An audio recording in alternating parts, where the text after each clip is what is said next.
Okay guys, today's video a bit of a vlog style for you guys. It's hot as B-A-L-L-S outside. We're gonna hop in the Eco Diesel, head over to Aaron's. I gotta run some errands. We're gonna go work on the Hellcoda and see what we get into today.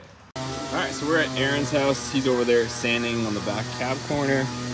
Got the fenders off, and if you guys want to follow along the full build, go check out Aaron's channel. He's been documenting exactly what he's been doing to this thing.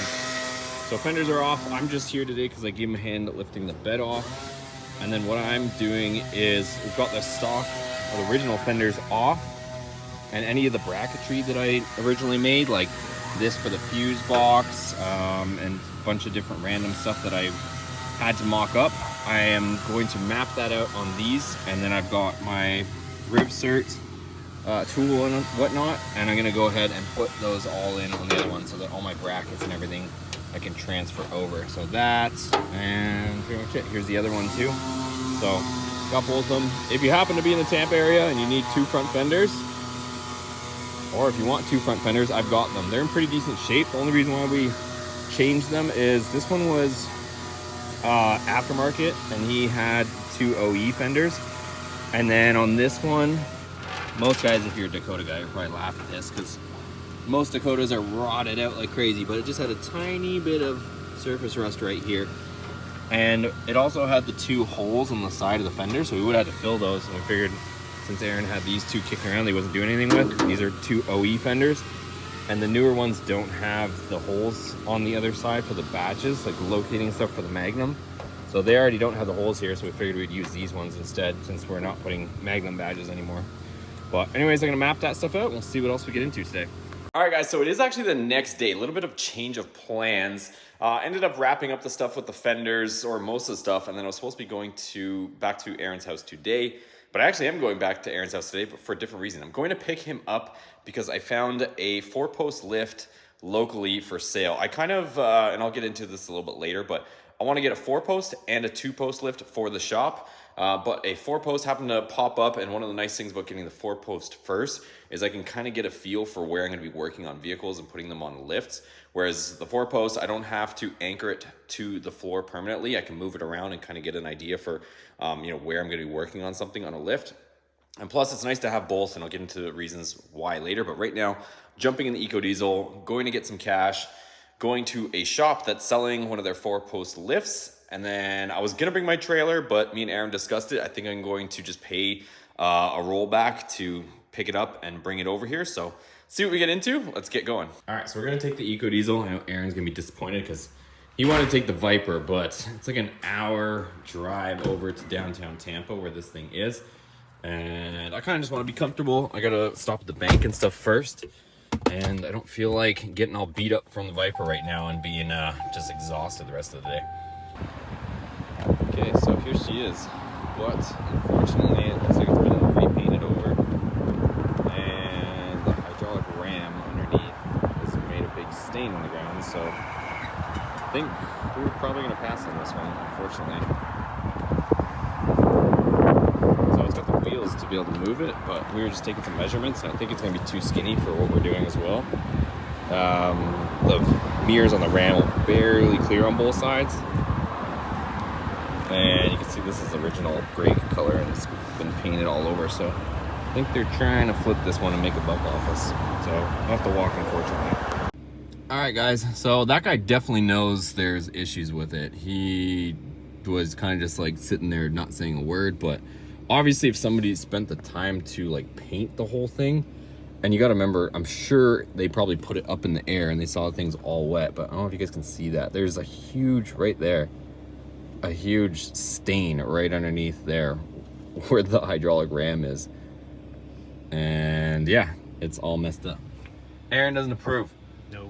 No. So we actually came out here before. So another kind of thing that was suspicious when I was driving up is these guys host like a car meet every month or something like that. So you would think if it was a legit lift that somebody would have bought it, one of their car buddies. But the fact that it's being sold on Marketplace and it has fresh paint slapped on it and it's leaking all over the place, yeah, definitely they're trying to pull someone. They're trying to trick somebody over, unfortunately, so we're going back with no lift. All right, guys, so we're back. Aaron went back to his spot and he's still working on the Dakota. So I am back in the shop, just trying to wrap up a few things for today. Today, like I said, kind of a little bit ticked off that some people are like that in this world today. Like, just if it is what it is, just, you know, tell us so we're not wasting our time. That guy was like not apologetic whatsoever. He did not care. As soon as we found out the issue and he knew that we knew that that thing was messed up, he wouldn't make eye contact with us, barely said any words. He was just like kind of awkwardly staring at his phone. So it was just a huge waste of time all in all. So just, I don't know, if you guys are ever selling things, don't do stuff like that. Not saying you would, but just a big waste of time, and it looks bad on that business now. But back in the shop, I will show you guys something I did have success with purchasing. So I got one of these hydraulic shop presses. So the guy was straight up with me. He said he used it once on a project a few years ago and he just never used it again, which I had one of these and I did the same thing with and I sold it. So pretty happy with that. I got this for 80 bucks and it's like a couple $100 in the store. In the box is an engine stand. I'm gonna be assembling that here pretty soon. And by pretty soon, probably either today or tomorrow, because I'm gonna get this on it. And I ordered a leak down test. I have a compression tester, but somebody else mentioned, you know, why don't you just leak down test it, then you don't have to crank it over. So I think I'm gonna do that as well. We'll leak down test it. I'm probably gonna take off the blower lid, just check inside it, because I told you guys before that in here, it looks like we have either a ported snout at minimum, or maybe even a ported blower on this thing. So it's a used engine, so we just don't know at this point. Other stuff as well, just in the shop. I got a, if you guys want to check out this video, I don't know if it'll be up yet, but I'm posting it on the other channel. I got a second welding cart so that I can finally get my TIG out on the stand and kind of get a little bit more organized in the shop here. So would have been nice to have the 4-post lift though, not gonna lie, boys. Would have been perfect timing because we're just about to start getting into, you know, the meat and potatoes on the Ram. So would have been nice to have it for sure, but it'll come. We'll find one sooner or later. What I'm also working on right now is I'm just installing this little rubber strip right here. So we've got one on this door, and a previous owner had one here, but I guess with his RV, like the sweeper on the RV, it ripped it off. So it's just nice because the concrete pad here is level with the shop, which I prefer because it's not like a bump to get into the shop, especially with the lowered vehicles that we have. But at the same time too, when we get heavy rainfall, especially with my trailer parked here, the rain runs off the back of my trailer and dumps right in front of the garage door. And a little bit of water is coming in underneath the door. So even though it has this rubber seal here, it's not pressing hard enough into the ground. I guess technically you could probably apply more pressure to the door, but it seems to work pretty good over here. And this one also has the rubber seal on the bottom. So this kind of makes a bump for that to press into, and kind of like a little ridge that the water would technically have to pass over top. So works great on this side, and we have level concrete on both sides. So as you can see here, this is what I'm talking about here. See how it's just level? It's like one slab right into the shop. So maybe at some point, if this doesn't work later, maybe I'll put like a little like rain gutter. I don't know if I would do it myself or pay somebody to like kind of just like cut a slot in the concrete here and put like a little drain that spills out on each side of this pad here. But either way, if you guys are interested in this video here, I'm gonna put that on my separate channel, The Garage, just a little DIY video on where you can get this. If you have a garage door that you want to seal up better like I'm doing, I'll post the whole video over there and you guys can check out that as well. Okay, so I ended up getting that garage seal all in place, so that should be good to go. That way, that is that. If you guys are in the Tampa area and you need a dash for some reason, I've got this one for sale. I don't know, some guys were asking me about the jump seat and the 2 factory seats, and truth be told, I might hang on to that stuff for now. The 2 seats that came out of our Ram there, because I may put both of those newer seats and the jump seat in this, because if you guys remember, these ones are absolutely just roasted. So I don't know even if the foam is going to be good on these, because they're so sun-baked that I feel like the foam underneath is probably cooked too. But I was thinking, and comment down below what you guys think, of putting the 4th gen seats in here and then putting the jump seat from the 4th gen in here. We kind of modernize things a little bit, but let me know what you guys think. They're probably more comfy than these old ones, I would imagine, but because at some point here, probably towards the fall, we're going to be getting into a full 2nd gen build. But Aaron's going to be making it look pretty before then, but as far as time frame to actually get working on this beast, it's probably going to be a little bit. What I'm going to do right now is I'm going to throw together this press, since it's kind of just, you guys know how I like to keep things tidy and organized. I'm going to assemble this because this is the way that I received it, tuck it off in the corner, and I'm going to build the engine stand, and we will be ready to put that on.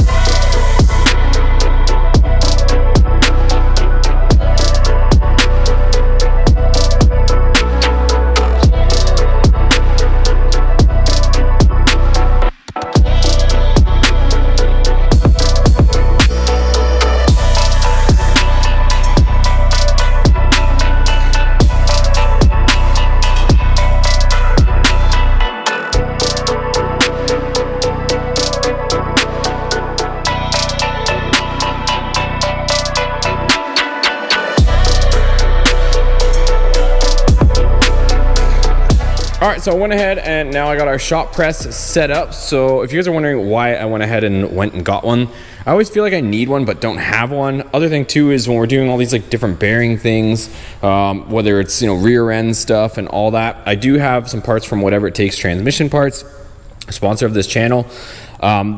I have some parts for the Viper rear end, because if you guys do or don't know, I have a Mopar Performance differential for that needs new bearings. I've had the bearings for a while, let's just say that, but I didn't have a press and I'd just been crazy with the move and all that stuff. So at some point I do want to put that Mopar Performance differential back in, because it has way better gear ratios than what's in the car from factory, which is now back in the car.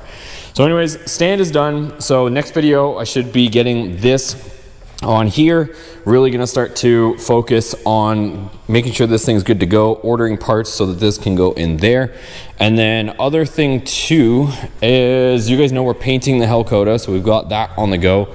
I've got a bunch of just random little things, so I don't know if I'm gonna get to it, but this is the mirror from the wrecked Hellcat, the donor vehicle for the Hellcoda. I wanna kind of just see if there's any possibility that this mirror might fit to the Dakota bracket.